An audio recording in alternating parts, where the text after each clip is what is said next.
Question is the 17th term of an AP exceeds its 10th term by 7, then find the common difference.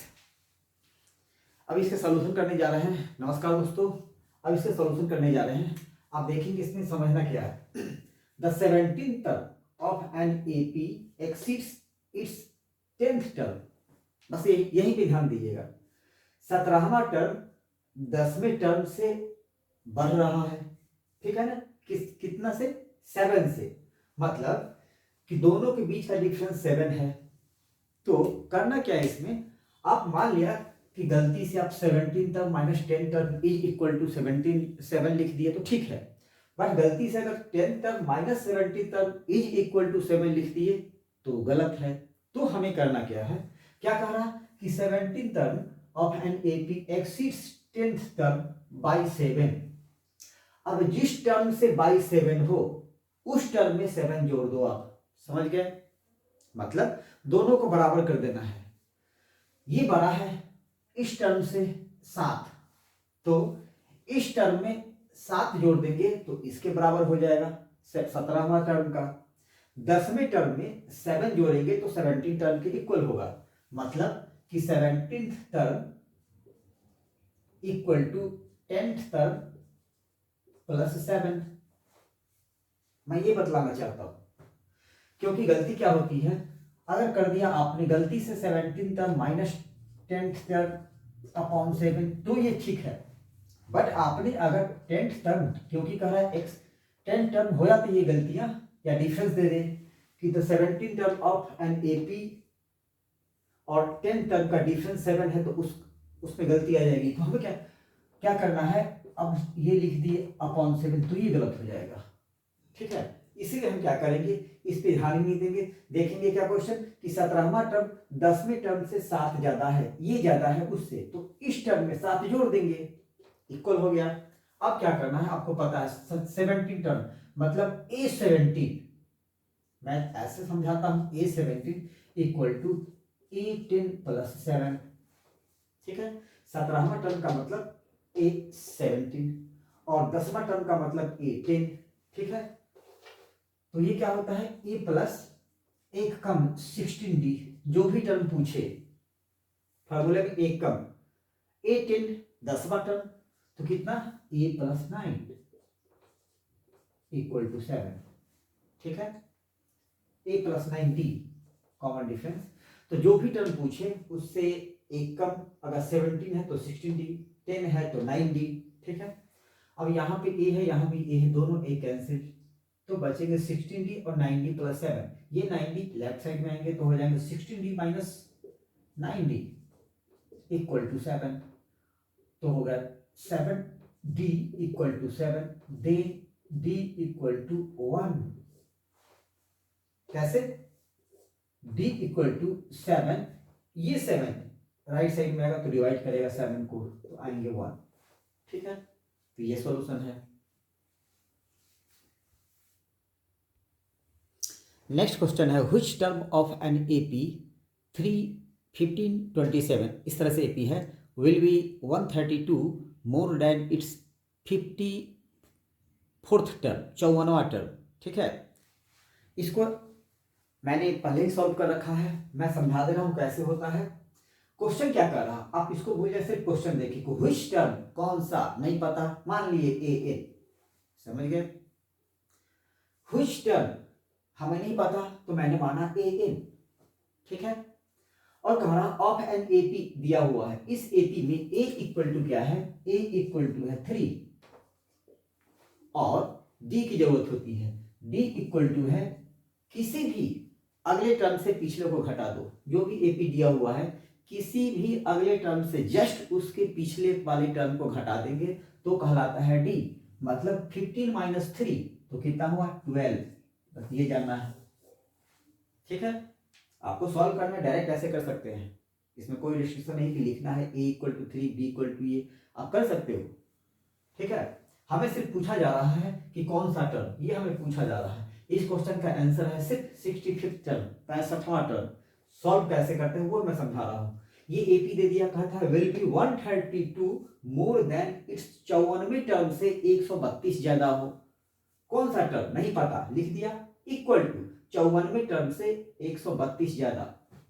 Which term is 132 more then, ज्यादा है, more than, less than होता तो मैं minus यहां करता, more than है तो plus किया, लेस देन 132 होता, मैं वो भी बतला दे रहा हूं। और क्वेश्चन में आ जाए will be 132 less than its 54th term, अगर लेस देन भी होता तो सिर्फ यहां पे माइनस करता, ठीक है।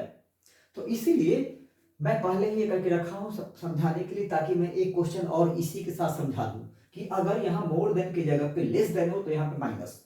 बाकी ऐसे शुरुआत करनी है, कैसे कि एनवा टर्म अगर मान लेते हैं, एनवा टर्म, ए एनवा टर्म, अभी एन की वैल्यू पता नहीं, एन की वैल्यू यहाँ निकल गया है, मतलब 65वां टर्म जो है वो 54वें टर्म से 132 ज्यादा है, मतलब 54वें टर्म जितना भी होगा उसमें हम जोड़ेंगे 132 तो आएगा 65वां टर्म, समझ गए। तो इस क्वेश्चन का मतलब ये हुआ, तो हम क्या लिखेंगे, which term a n equal to 54 term plus 132। अब ए एन का फॉर्मूला आपको पता है, एन का फॉर्मूला होता है ए पहला टर्म प्लस एन में से एक कम इनटू कॉमन डिफरेंस, ठीक है, इक्वल टू, अब 54 टर्म का फिर वही 54 टर्म है तो ए कम 53 टर्म, तो a plus 53 d plus 132, clear. अब आते हैं, इसके फॉर्मूला मैंने लिख लिया, अब इसको a की वैल्यू दिया हुआ है 3 और 53 d की वैल्यू अभी निकाले हैं, डिफरेंस 2 12, तो 12 आ गया प्लस प्लस 132। अब ये आ गया इंटीजर में हम लोग जो पढ़े थे, कैसे इसको सॉल्व करते हैं, पहले इंटू करते हैं, क्योंकि प्लस और इंटू है तो पहले इंटू होगा, इसलिए इन दोनों को पहले मल्टीप्लाई कर दिए, इसमें ये नहीं जोड़ना है और इसमें ये नहीं जोड़ना है, पहले इंटू वाला, इन दोनों को मल्टीप्लाई कर दिए जितना आ गया, और 3 132 को ऐड कर दिया 135, अब इन दोनों को ऐड किए तो आया 771, ठीक है, कितना है 771। नेक्स्ट स्टेप में ये जो 3 है इस तरफ ऐड है, उसको राइट साइड भेजेंगे तो यहाँ माइनस हो जाएगा, तो आंसर क्या है 768। अब ये 3 चूंकि राइट साइड में भेज चुके हो तो अगले स्टेप में क्या आ जाएगा, बच जाएगा n-1 इंटू 12, मतलब 12n-1 इक्वल टू 768, क्योंकि 771 में 3 माइनस आ गया, ये वाली 3 तो आ गया 768, ठीक है। अब n-1 के साथ 12 इंटू है, n-1 के साथ 12 इंटू है, तो आपको पता है इसको राइट साइड भेजेंगे तो बिल्कुल अपोजिट, अगर मल्टीप्लाई है तो डिवाइड, डिवाइड है तो मल्टीप्लाई, प्लस है तो उस तरफ माइनस, अगर इस तरफ माइनस है तो उस साइड जाएगा, राइट साइड तो प्लस, मतलब साइड चेंज करने के, साइड चेंज करते हैं तो आपको पता है plus minus minus plus, division multiplication, multiplication division में हो जाता है, तो यहाँ मल्टीप्लाई है तो क्या हो जाएगा यहाँ पे डिवाइड, तो इसको इससे डिवाइड करेंगे तो आएगा 64। अब चूंकि ये 12 उस तरफ चला गया तो बचा क्या n-1, तो n-1 equal to 64, then n के साथ 1 घटा है तो उस तरफ आएगा राइट साइड में तो ऐड हो जाएगा, तो क्या बच गया सिर्फ n, ये चला आया राइट साइड में तो ऐड हो गया 1, तो n इक्वल टू 64 प्लस 1 मतलब 65, मतलब कि ये जो 65वां टर्म है, क्वेश्चन क्या हो जाएगा कि 65वां टर्म ऑफ इस एपी का 132 ज्यादा होगा किस टर्म से, 54वें टर्म से, ठीक है। चलिए नेक्स्ट क्वेश्चन एक और कर लेते हैं।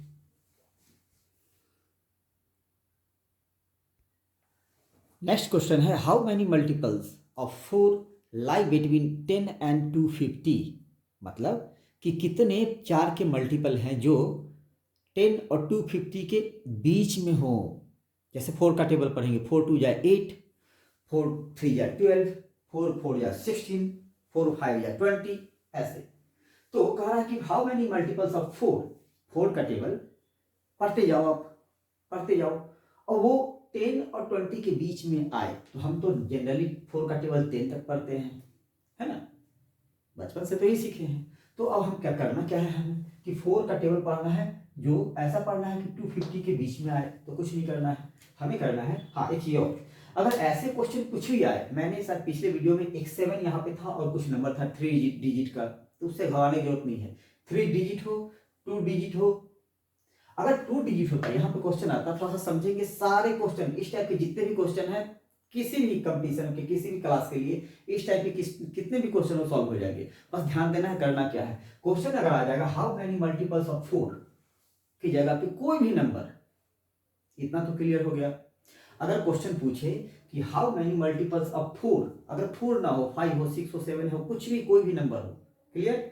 आगे बढ़ते हैं कि how many multiples of 10, 10 lie between, यहाँ 10 की जगह पे कुछ भी हो, 100 हो, एंड यहाँ पे 250 की जगह पे सपोज 990 हो, उससे मतलब नहीं है, कुछ भी हो, ठीक है। या क्वेश्चन ऐसे भी आ सकता है कि हाउ मेनी मल्टीपल्स ऑफ कुछ भी, 10 ही अगर लिए तो 10 ही ले लो।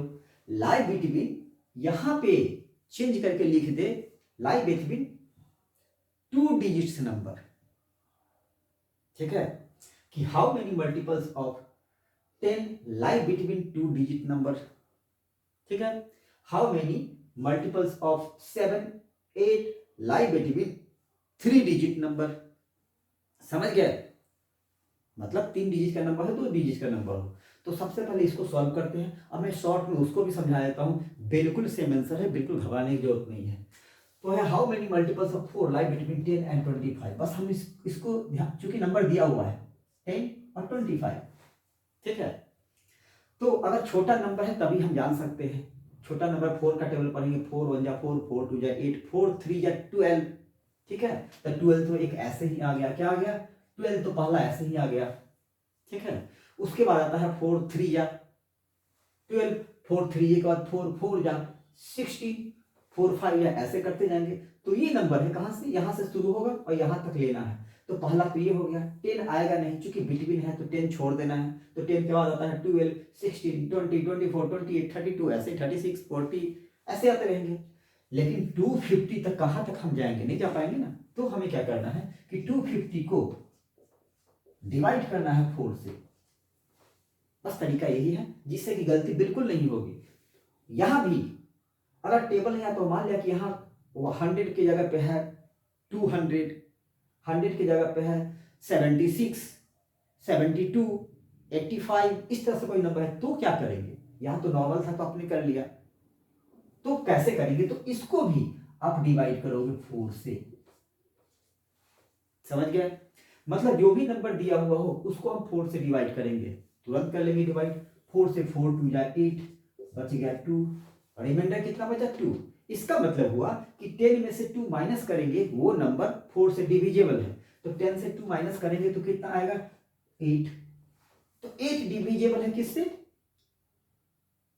4 से, 4 का है ना, 4 का मल्टीपल 8 है। लेकिन ये कह रहा है 8 नहीं, उसके बाद वाला 10 कह रहा है, तो इसमें 4 आप ऐड कर दो। जिससे भी डिवाइड करोगे, यहां 7 से अगर डिवाइड करें तो 7 ही ऐड करेंगे, 8 से कर रहे हैं तो 8 ही ऐड करेंगे, किसमें, घटाने के बाद। मतलब 10 माइनस 2 तो आ गया 8। अगर यहाँ पे 8 होता तो 2 बार में डिवाइड हो जाता, लेकिन 8 नहीं है, 10 है, तो क्या करेंगे हम, 10 में से 2 माइनस कर देंगे, जो बचा है रिमाइंडर उसको माइनस कर देंगे। माइनस किए तो आया 8। अब 8 में जिससे डिवाइड किए वो ऐड कर देंगे, आसान है, ऐसा कुछ नहीं है, एकदम आसान है। अगर 8 आया है, 8 में ऐड कर देंगे, तो ऐड किए तो आया 12। अब ये जो 12 है ये पहला नंबर है 10 के जस्ट बाद, जो 4 से डिविजिबल है, मतलब 4 का मल्टीपल है, ठीक है। उसी तरह इसको करेंगे 4 6 24 आया 1, ये 0 2 टाइम्स कितने आ गए 8, फिर माइनस 2, मतलब कि 250 में ये माइनस रिमाइंडर माइनस कर देंगे, तो कितना आ गया 250 माइनस 2 कितना आ गया 248। अब इसमें फिर 4 ऐड कर देंगे तो आ गया 252। अब 252 तो लेना नहीं है, तो क्या लेंगे हम 248, बस यही ध्यान देना है इसके बीच में, ठीक है। तो क्या करना है, इसमें से 2 में जो रिमाइंडर आया उसको माइनस कर दिया, आ गया 250 248, ठीक है। अब इसके नेक्स्ट पूछना होता तो हम इसमें 4 ऐड करते, तो आया था 252, इसके नेक्स्ट वाला भी, लेकिन हमें बीच में लेना है, इसके बीच में, तो इससे पहले आ गया 248। इसका मतलब कि ऐसे ऐसे नंबर है, कितना लास्ट कितना गया 248। अब ये सीरीज बन गया आपका 4 का टेबल। अगर आप 4 का टेबल पढ़ेंगे तो पढ़ने के बाद तीसरी बार भी आया, चौथी बार भी आया, ऐसे ही आएगा ये। तो अब ये और ये कितनी बार में आया है, मतलब यहां से शुरू करेंगे और ये भी, उसके बाद भी, उसके बाद ये टोटल काउंट करेंगे तो कितना हुआ, कितनी बार टेबल पढ़े, तो यहां से शुरू किए 4 का टेबल और यहां तक आया, ठीक है। तो 3 तो आ गया, 4 2 जा 8, उसके बाद 3 तीसरा से शुरू हो रहा है, लेकिन हमें इसको पहला मानना है, ठीक है, इसको पहला, फिर दूसरा, उसके बाद उसके बाद उसके बाद ये किस पोजीशन पे आता है वो पूछ रहा हाउ मैनी। ठीक है, तो इसको बोलते हैं हम ए, आपको पता है, या इसको A1 भी लिख सकते हो, दोनों सेम है। इसको बोलेंगे A2, इसको बोलेंगे पता नहीं, एनवा टर्म है, नहीं पता, और इसी का नाम है L, लास्ट टर्म, अगर दिया हुआ हो तो इसी को बोलते हैं ए, एनवा टर्म को बोलते हैं लास्ट टर्म।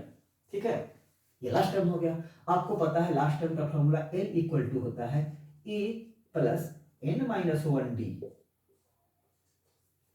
ठीक है, क्योंकि 4 का मल्टीपल है तो D आएगा 4 ही। ठीक है, तो यहाँ पे A क्या है, A इक्वल टू है 12 और D इक्वल टू है 4। A इक्वल टू है 12 पहला टर्म, D इक्वल टू है 4। ठीक है, अब हम लेके चलेंगे L, लास्ट टर्म दिया हुआ है 248, तो ये लिखेंगे 248।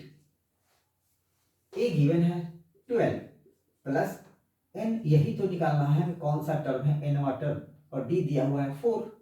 अब इसमें से 12 को माइनस करेंगे, 248 माइनस 12 तो कितना आता है 236 इक्वल टू, अब इसको लिखेंगे 12 प्लस n-1 4, इसको हटा दे रहे हैं, मतलब ये 12 इसमें से माइनस हुआ, इतना आया, इक्वल टू ये आया। ठीक है, अब ये 12 फिर इधर आएगा, सॉरी ये तो माइनस हो चुका है, ये तो मैंने घटा दिया, ये तो मैंने यहाँ घटा दिया। अब आ रहा है n-1 इंटू 4। अब n-1 इक्वल टू क्या लिखेंगे, मैंने बताया था कि इसको डिवाइड कर देते हैं, इसके मल्टीपल से 4 है तो 236 को डिवाइड करेंगे 4 से, 4 का टेबल पढ़ेंगे आप तो 5 टाइम्स में आएगा, आपको ऐसे भी काट सकते हैं, आता हो तो सीख लेंगे।